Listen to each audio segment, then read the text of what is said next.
Good morning everybody, welcome back to my YouTube channel PK Sharma education. आइए शुरू करते हैं वीडियो को। इस वीडियो में मैं आपको बताऊंगा प्रेजेंट परफेक्ट टेंस के बारे में। जैसा कि थंबनेल से ही काफी स्पष्ट है कि हम इस वीडियो में प्रेजेंट परफेक्ट टेंस के बारे में सीखने वाले हैं। इससे पहले की वीडियो में मैंने आपको टेंस कितने प्रकार के होते हैं, सेंटेंस कितने प्रकार के होते हैं, प्रेजेंट इंडेफिनिट और प्रेजेंट कॉन्टिन्यूअस के सारे वाक्य यानी कि सिंपल, इंटरोगेटिव, नेगेटिव और नेगेटिव सारे वाक्यों को मैंने क्लियर किया है तथा एक WH फैमिली के बारे में भी मैंने वीडियो बनाई है। अगर आपने वो वीडियो नहीं देखी है तो आप देख सकते हैं। सभी वीडियो के लिंक्स मैंने डिस्क्रिप्शन में ऐड कर दिए हैं। और अगर आप मेरे चैनल पर नए हैं तो आई रिक्वेस्ट है प्लीज सब्सक्राइब माई चैनल और वीडियो को लाइक और शेयर कीजिए और बने रहिए चैनल पर। आइए शुरू करते हैं वीडियो। तो आइए गाइस शुरू करते हैं वीडियो को। इस वीडियो में मैं आपको प्रेजेंट परफेक्ट टेंस के बारे में बताऊंगा। तो किसी भी टेंस को समझने के लिए हमें उसकी आइडेंटिफिकेशन यानी कि पहचान की जरूरत होती है, पहचानने की जरूरत होती है कि वो सेंटेंस जो है वो कौन से टेंस का है। इसी वजह से मैं हर टेंस में पहचान पहले बताता हूँ ताकि हम सेंटेंस को देख के पहचान सकें कि ये जो सेंटेंस है वो किस तरह का वाक्य है, किस तरह के हमें वाक्य के अंतर्गत ये बनाना है। तो प्रेजेंट परफेक्ट टेंस की अगर मैं बात करूं और इनकी पहचान की बात करूं तो इन हिंदी वाक्यों के अंत में चुका है, चुकी है, चुकी हूं, चुका है, लिया है, दिया है, किया है आदि शब्द आते हैं, जिसका मतलब है कि कोई कार्य प्रेजेंट में कंप्लीट हो चुका है। तो अगर प्रेजेंट में कोई कार्य कंप्लीट हो जाता है, पूर्ण हो जाता है, तो उसको हम प्रेजेंट परफेक्ट टेंस के अंतर्गत अध्ययन करते हैं।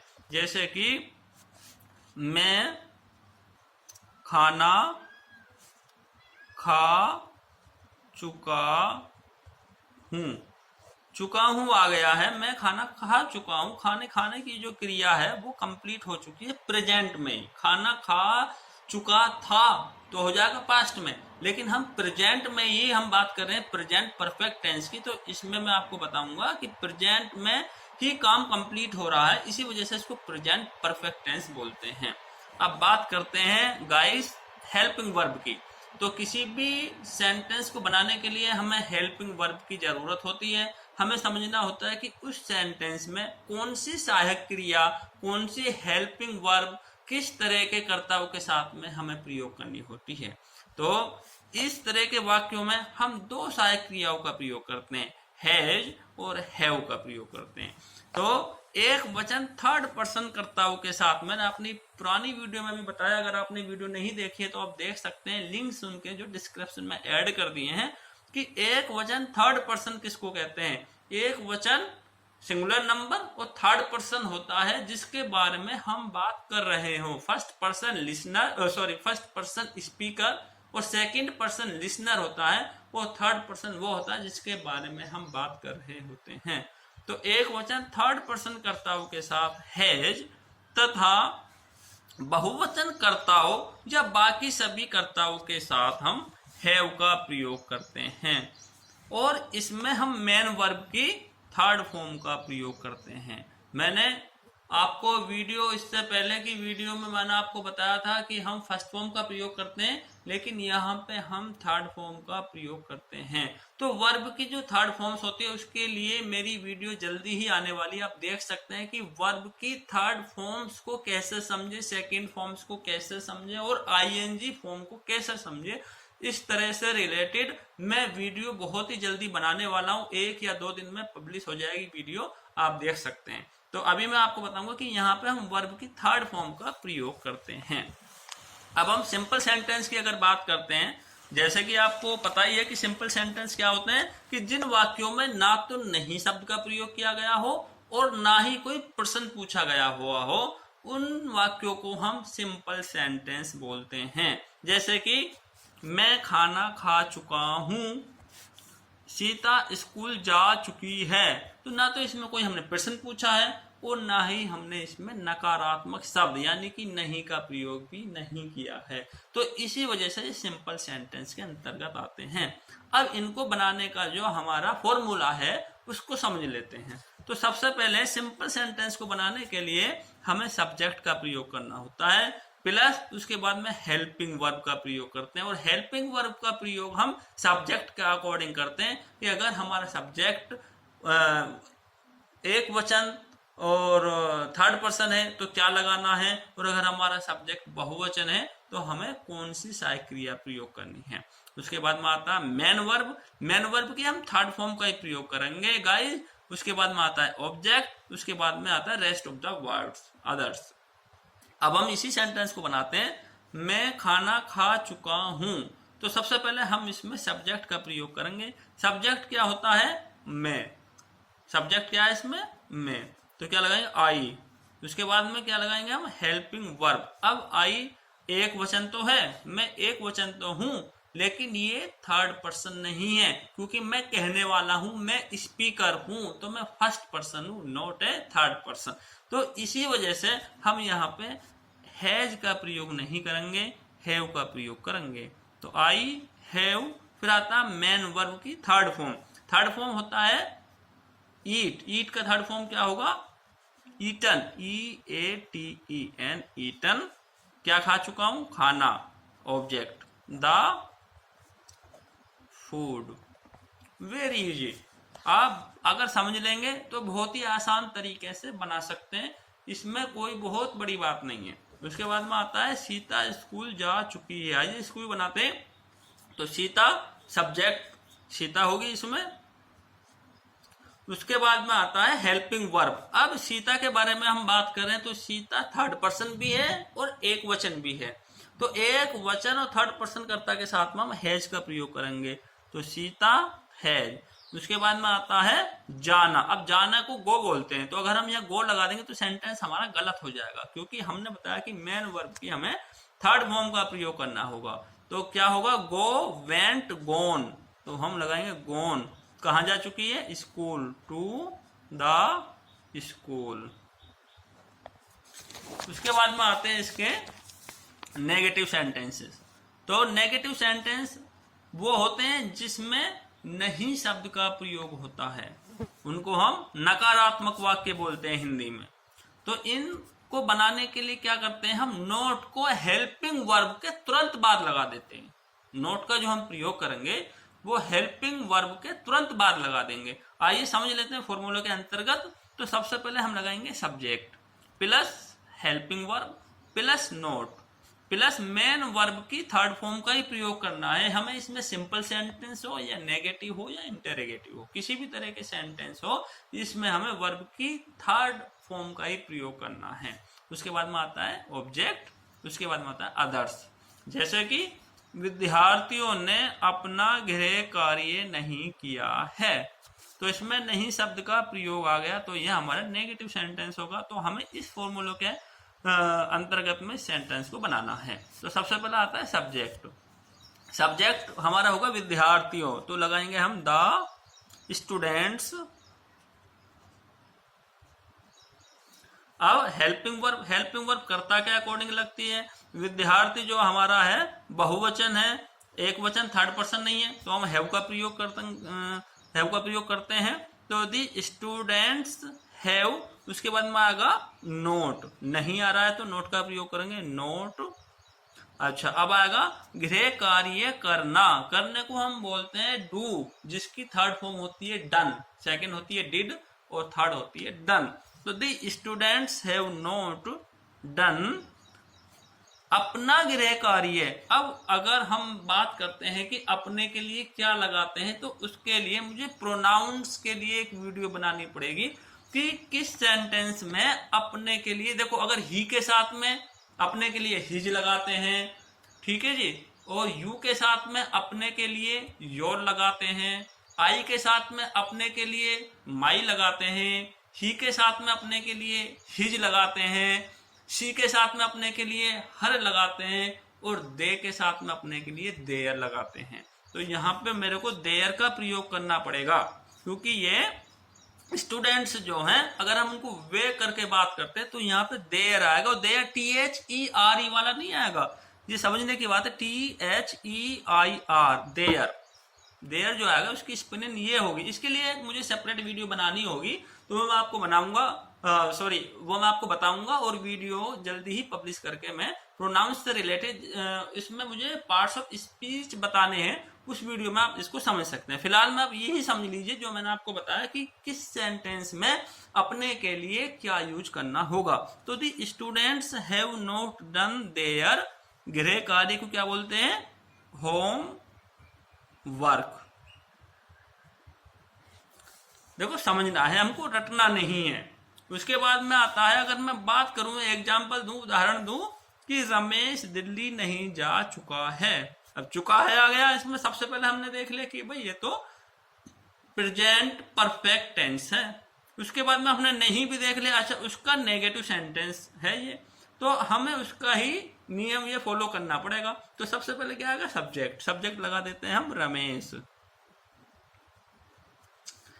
अच्छा उसके बाद में आएगा हेल्पिंग वर्ब, तो रमेश एक वचन है, थर्ड पर्सन भी है, तो हम हैज का प्रयोग करेंगे यहाँ पे, रमेश हैज। फिर आएगा नोट, उसके बाद में आता है जाना, जाने को हम बता चुके हैं गोन, कहाँ, दिल्ली, गोन टू दिल्ली। यहाँ पे हम द नहीं लगाएंगे, पहले भी सेंटेंस में मैंने आपको समझाया था कि ये एक प्रॉपर नाउन है और कभी भी प्रॉपर नाउन से पहले हम दी का प्रयोग नहीं करते हैं। तो इस वजह से ये एक सिटी का नाम है, इसी वजह से मैंने यहाँ पे दी नहीं लगाया। तो Ramesh has not gone to Delhi. अच्छा अब नेगेटिव सेंटेंस के बाद में आता है हमारा इंटेरोगेटिव सेंटेंसेस। इंटेरोगेटिव सेंटेंसेस जैसे कि आप समझ चुके हैं, नाम से ही क्रिया है कि ये प्रश्नवाचक शब्द होते हैं, यानी कि जो प्रश्न पूछने का काम करते हैं उनको हम इंटेरोगेटिव सेंटेंसेस कहते हैं। ये दो प्रकार के होते हैं, एक तो क्या से शुरू होने वाले और दूसरे होते हैं जिनमें प्रश्नवाचक शब्द वाक्य के बीच में आता है।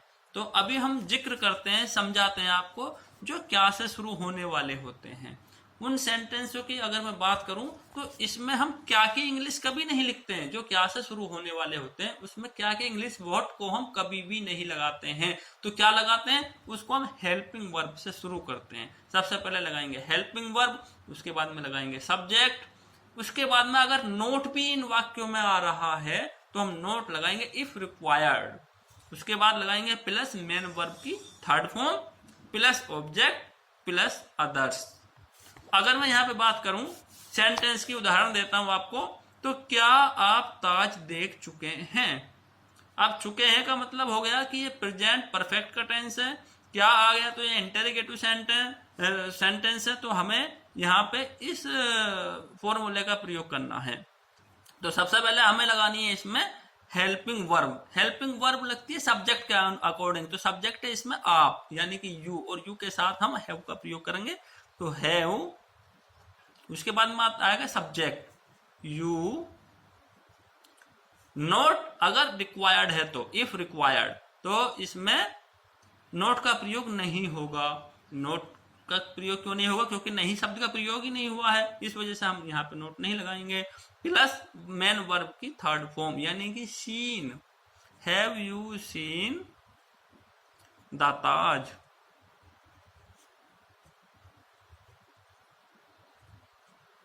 अब आप बोलोगे कि ताज से पहले क्यों, क्योंकि हिस्ट्रिकल जो हमारी बिल्डिंग्स होती हैं, जो हमारी ऐतिहासिक इमारतें होती हैं, दी लाल किला, दी ताज, उनसे पहले हम दी का प्रयोग करते हैं।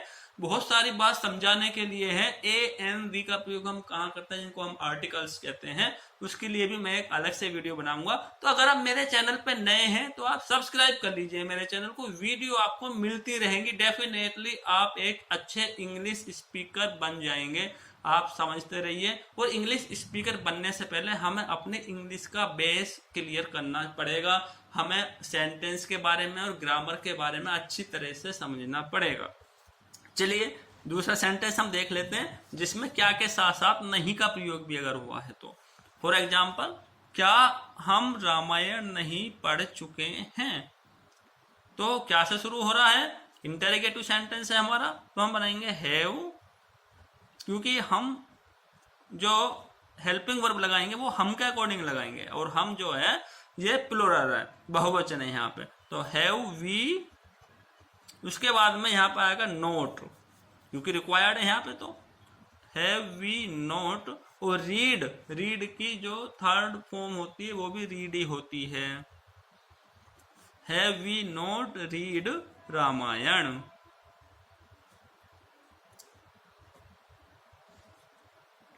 द रामायण, क्योंकि अगर हम होली बुक्स की बात करते हैं, अपनी पवित्र ग्रंथ की बात करते हैं, तो उससे पहले भी हम दी का प्रयोग करते हैं। The Ramayana, the Bible, the Quran, the Gita, तो इनसे पहले भी हम दी का प्रयोग करते हैं।